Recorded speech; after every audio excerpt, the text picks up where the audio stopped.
Hello friends, मैं प्रशांत आप सभी को वेलकम करता हूं अपने YouTube channel online 24 India education पे।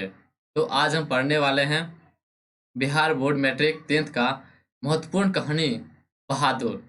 हिंदी विषय का एक महत्वपूर्ण चैप्टर है बहादुर। तो इसकी सारांश आज हम आपको सुनाने जा रहे हैं।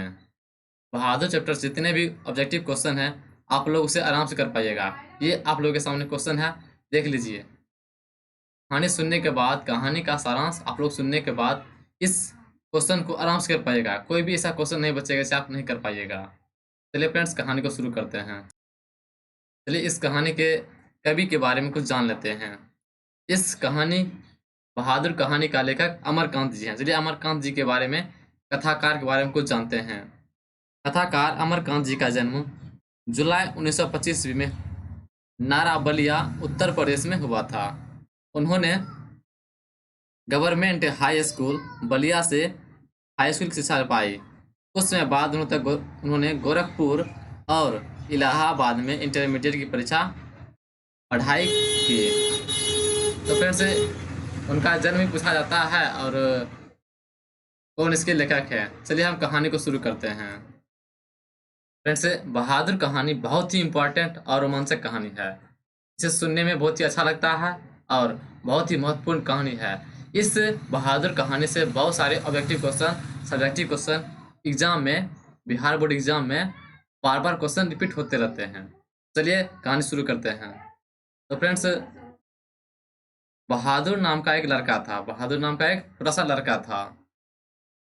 उसका घर नेपाली पड़ता था, यानी कि वह लड़का नेपाली था। उसका जो घर था वह नेपाली और बिहार की सीमा पर पड़ता था। उसका पिता नहीं था, बहादुर के पिता नहीं थे। उनका पिता सैनिक थे, किसी युद्ध में मारे गए थे। उसकी एक माँ थी, बहादुर की मात्र एक माँ थी। उसके परिवार में उसकी एक माँ थी जो उसका भरण पोषण किया करती थी। उसकी माँ माँ उसकी बहुत गुस्सैल थी। बहादुर की माँ बहुत गुस्सैल थी, फिर भी वह बहादुर से बहुत प्यार करते थे।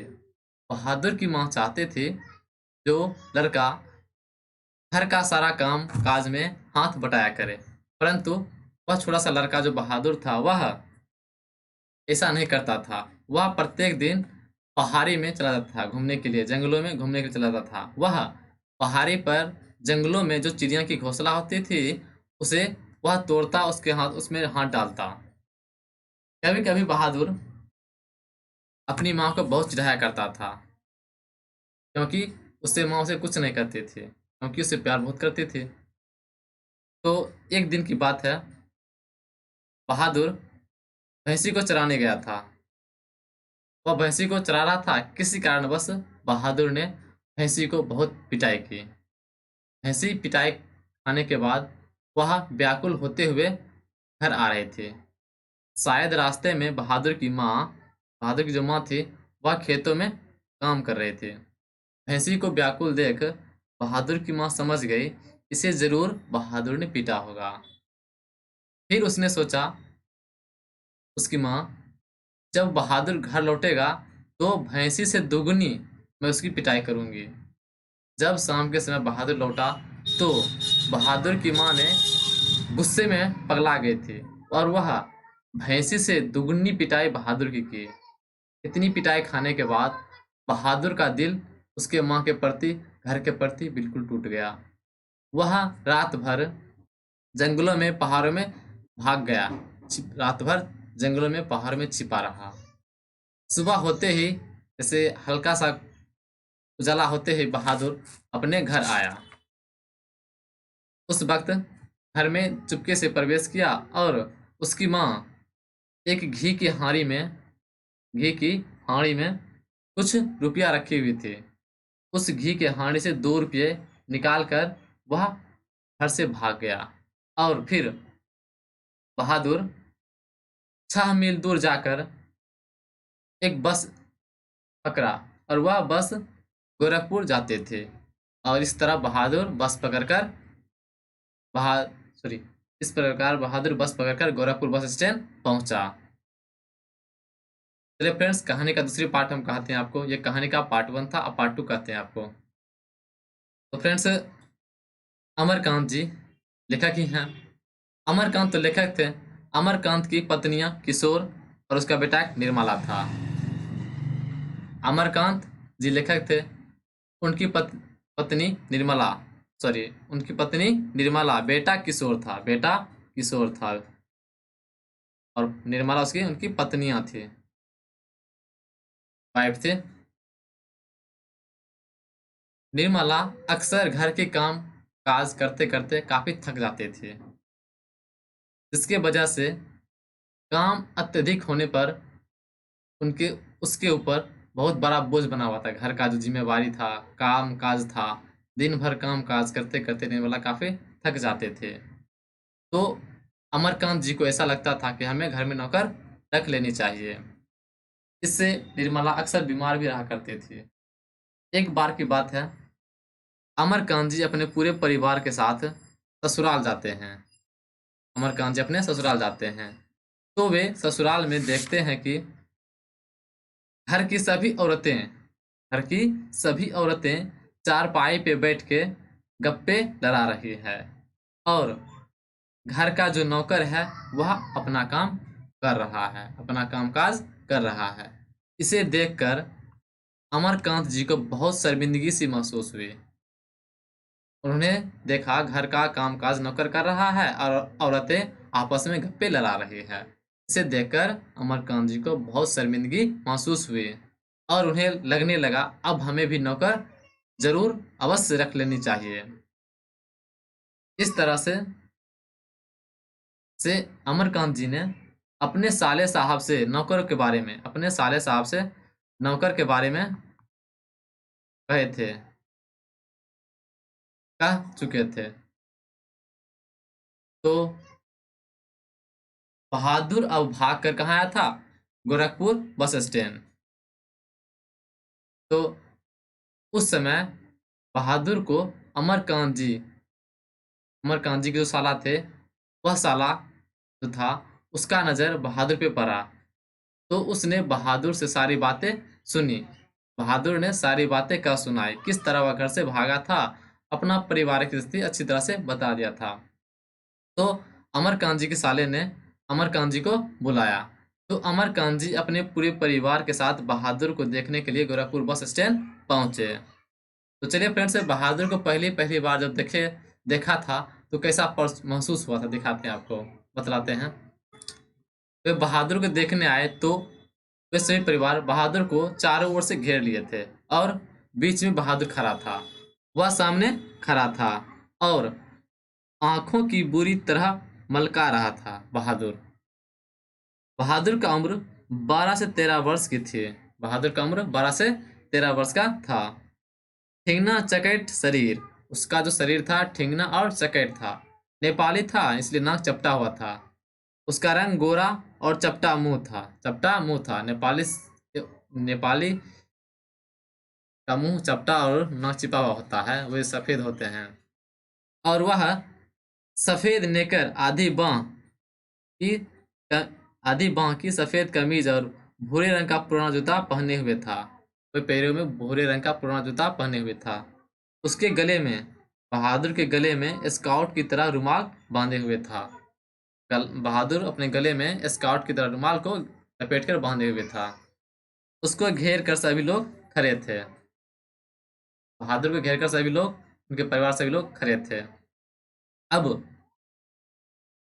अमरकांत जी को बहादुर के देखकर उनके ऊपर एक बहुत बड़ी दायित्व सी आ जाती है। उन्हें लगता है जो ये 12 से 13 वर्ष का छोटा सा बहादुर लड़का क्या घर का सारा काम काज कर पाएगा या नहीं? क्या यह निर्मला को अच्छी तरह से ध्यान रख पाएगा, या फिर यह छोटा सा लड़का घर में कोई सामान चुरा कर भाग जाएगा? इस तरह की तमाम बातें अमरकांत जी के सर में घूम रहे थे। उनके ऊपर ऐसे लग रहा था कि कोई बड़ा भारी दायित्व सी आ गई हो। किसके ऊपर? अमरकांत जी के ऊपर। तो फिर वे पूरे परिवार बहादुर को अच्छी तरह से घर लेकर आए और बहादुर अब घर आ गया था। बहादुर के घर आ जाने से घर में खुशियां दिन प्रतिदिन बढ़ गए। बहादुर छोटा सा लड़का था, वह काफी फुर्तीला था। बहादुर अपने नाम की तरह ही बहादुर था। बहादुर अपने नाम के जैसा ही बहादुर था। उसे जो भी काम दिया जाता था वह तुरंत कर देता था और अगले काम करने के लिए वह तुरंत उपस्थित हो जाता था। इससे घर की खुशियां बढ़ने लगी। निर्मला कभी कभी दवाई लेनी भूल जाती थी, तो बहादुर दवाई लेकर उपस्थित हो जाता और कहता माल और उनसे कहता निर्मला से आप दवाई ले लें। इस तरह से घर की खुशियां दिन प्रतिदिन बढ़ती चली गई। लेखक साहब बहादुर से बहुत प्रेम करते थे। जब अमरकांत जी जब अपने दफ्तर से बाहर आ अपने दफ्तर से घर शाम के समय वापस लौटते थे, तो वे सभी परिवार एक जगह एकत्र होकर इकट्ठे होकर बैठकर दिन भर की हुई सारी बातें कहते थे, एक दूसरे से कहते थे, सुनते थे। जब अंत में जब अंत में बहादुर की बारी आती थी, बहादुर की बोलने की बारी आती थी, तो बहादुर कुछ शब्द बोलकर मुस्कुराने लगता था। कुछ शब्द बोलकर मुस्कुराने लगता था। यह देखकर अमरकांत जी को बहुत ही अच्छा लगता था। उन्हें ऐसा लगता था कि फूल की पंखुड़ी बिखर सी गई हो। बहादुर की जो मुस्कान थी उसे देखकर अमरकांत जी को लगता था मानो फूल की पंखुड़ी बिखर सी गई हो। इस तरह से समय धीरे धीरे बीतता गया। निर्मला ने एक दिन बहादुर से पूछा, तुम्हारा नाम क्या है? तो बहादुर ने अपना नाम बताया, दिल बहादुर। अर्थात बहादुर का पूरा नाम दिल बहादुर था। बहादुर का पूरा नाम दिल बहादुर था। तो निर्मला ने सोचा किसी नौकर को प्यार से पुकारना अच्छी बात नहीं, तो उसने दिल शब्द दिल शब्द को हटा दिया। उसने दिल शब्द को हटा दिया और केवल बहादुर कहकर पुकारने लगी निर्मला। क्यों? क्योंकि उसने सोचा किसी नौकर को प्यार से पुकारना अच्छी बात नहीं, तो उसने दिल शब्द हटा दिया, केवल नौकर कहकर पुकारने लगी। चलिए आगे बढ़ते हैं। एक दिन की बात है, निर्मला अपने पड़ोस के यहाँ जाती है और नौकरों के बारे में बातचीत करती है। और उनकी पड़ोस जो कहती है, मैं अपने नौकरों को स्वयं खाना बनाने देती हूँ। परंतु निर्मला खाना बनाकर बहादुर को खिलाते थे। तो उसने सोचा, निर्मला ने, मैं भी आज से अपने नौकर को खुद खाना बनाने के लिए कहूँगा। तो उसी रात निर्मला ने बहादुर से कहा, आज तुम अपना रोटी स्वयं बेलकर खाओगे, पकाकर खाओगे। बहादुर छोटा सा लड़का था, वह रोटी पकाना नहीं जानता था। वह किसी तरह जली कटी रोटी पकाई और वह खा लिया। किसी तरह फिर खाना बनाना सीख लिया। कुछ समय बाद बहादुर घर में काम करता था, परंतु कोई काम भूल जाता था। तो किशोर किशोर जो था, अमरकांत जी का बेटा किशोर, वह बहादुर को काम देता, परंतु कोई काम नहीं कर पाता बहादुर, तो उसे किशोर मारता था, पीटता था। कभी कभी अभद्र गालियां भी दिया करता था। इस भूल की वजह से निर्मला भी उसे कभी कभी अभद्र गालियां दिया करते थे, पीटा भी करते थे। इस तरह से मारपीट की वजह से बहादुर का मानसिक तनाव कुछ बढ़ गया। उससे भूल गलतियां अधिक होने लगी। किससे? बहादुर से। किस कारण? किशोर और निर्मला के दबाव के कारण। वह उसे मारता पीटता अभद्र गालियां देता था। इससे भूल गलतियां और अधिक होने लगी। वह घर में अभी तक था, क्योंकि क्योंकि अमरकांत जी ने कभी भी बहादुर को कुछ भी नहीं कहा था। एक बात और है, जब बहादुर रात में सारे काम धाम समाप्त करने के बाद वह बिस्तर पर जाता था बहादुर, तो वह सर्वप्रथम अपने जेबे से, पॉकेट से एक दर्पण निकालता था, एक टोपी निकालता था और कुछ कंचे निकालता था। वह सर्वप्रथम टोपी निकालता था और अपने उसे सिर पर पहन लेता था। फिर हाथ में दर्पण लेता था, दर्पण में अपने चेहरे को देखता था, दर्पण में चेहरे को देखता था और एक हाथ में कंचे लिए पहाड़ी गीत को गुनगुनाता था। यह गीत अमरकांत जी को बहुत प्रिय लगता था। यह गीत अमरकांत जी को बहुत प्रिय लगता था। चलिए फ्रेंड्स आगे बढ़ते हैं। इस तरह से कुछ दिन बाद किशोर और निर्मला उसे मारते पीटते अभद्र गालियां भी दिया करते थे। उसके पिता के माँ के नाम से अभद्र गालियाँ दिया करते थे। इस तरह से छोटा सा बालक काफी परेशान रहता था। एक दिन की बात है, अमरकांत जी के घर पर रिश्तेदार आते हैं। अमरकांत जी के घर पर रिश्तेदार आते हैं। वह रिश्तेदार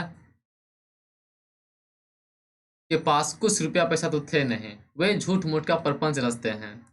जब रिश्तेदार आते हैं तो उस समय बहादुर घर के दरवाजे पे खड़ा था और वह रिश्तेदार कहने लगा, मेरा रुपया खो गया है। और इस चोरी का आरोप बहादुर के ऊपर लगाता है। इस चोरी का आरोप बहादुर के ऊपर लगाता है। वह बहादुर को कहता है, सॉरी, नौकर को जानबूझकर इसलिए कहते हैं। वो जो रिश्तेदार था वह सोचा, अगर हम इस नौकर को चोर बना दें तो इससे कोई कुछ कहने वाला नहीं है। इस तरह से वह बहादुर को नाम लेता है और कहता है, इसने मेरा रुपया चुरा लिया है। अब पूरे परिवार अर्थात रिश्तेदार और निर्मला, किशोर रिश्तेदार सभी मिलकर बहादुर को मारते पीटते हैं और पूछते तुमने रुपया लिया है, परंतु बहादुर तो कुछ लिया ही नहीं था। उसने कहा, मैंने नहीं लिया है। जब शाम के समय में अमरकांत जी जाते हैं, सारी बातें सुनते हैं। अमरकांत जी बिना सोचे समझे बहादुर के ऊपर 2-3 तमाचा जमा देते हैं। इससे बहादुर का दिल उस घर के प्रति अर्थात लेखक के प्रति बिल्कुल टूट जाता है। अमरकांत जी के प्रति बिल्कुल टूट जाता है। अमरकांत जी अपने पूरे परिवार के साथ चले जाते हैं मार्केट घूमने के लिए अर्थात बाजार घूमने के लिए। जब वे शाम के समय बाजार से लौटकर घर वापस आते हैं तो वे देखते हैं सारा सामान इधर उधर बिखरा हुआ पड़ा है। वह बहादुर को आवाज लगाते हैं। अमरकांत जी निर्मला बहादुर को आवाज लगाते हैं, परंतु कोई प्रत्युत्तर नहीं मिलता है। तो वे सोचते हैं जरूर कुछ चुराकर बहादुर ने लेकर भागा होगा। वे दौड़े दौड़े सारे कमरे में खोजने लगती है और सामान देखने लगती है। वे फिर दौड़कर बहादुर के कमरे में जाती है। वह कोठरी में रहता था। तो देखती है बहादुर अपना सारा सामान भी छोड़कर चला गया है।